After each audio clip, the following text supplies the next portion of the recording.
الحمدللہ والصلاة والسلام علی رسول اللہ۔ احباب گرامی، جیسا کہ آپ جانتے ہیں کہ ہم نے احادیث کا ایک سلسلہ شروع کیا ہوا ہے جس کا یہ چوتھا لیکچر ہے، اور آج بھی 2 احادیث مع ترجمہ و مفہوم بیان کی جائیں گی۔ تو آئیے، پہلی حدیث کا جو ٹائٹل ہے وہ یہ ہے کہ نیک اعمال میں سب سے افضل عمل کون سا ہے۔ تو آئیے حدیث سنتے ہیں۔ عن ماعز رضی اللہ تعالی عنہ عن النبی انہ سئل ای الاعمال افضل قال ایمان باللہ وحدہ ثم الجہاد ثم حجۃ مرہ تفضل سائر العمل کما بین مطلع الشمس الی مغربها۔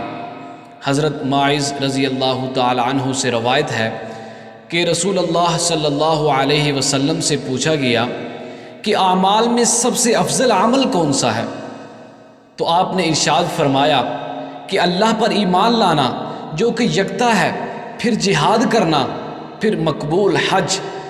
ان اعمال اور باقی اعمال میں اتنا زیادہ فضیلت کا فرق ہے کہ جتنا مشرق و مغرب میں فاصلہ ہے۔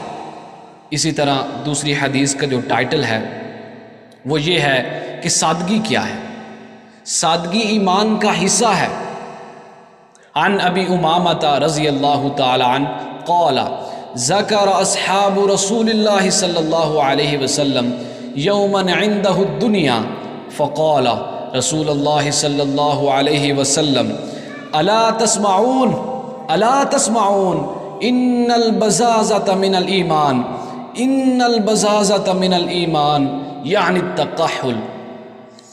سیدنا ابو امامہ رضی اللہ تعالی عنہ سے روایت ہے، آپ فرماتے ہیں کہ ایک دن صحابہ نے آپ صلی اللہ علیہ وسلم سے دنیا کا ذکر کیا، تو آپ صلی اللہ علیہ وسلم نے ارشاد فرمایا، غور سے سنو، توجہ سے سنو، سادگی ایمان کا حصہ ہے، سادگی یقیناً ایمان کا حصہ ہے۔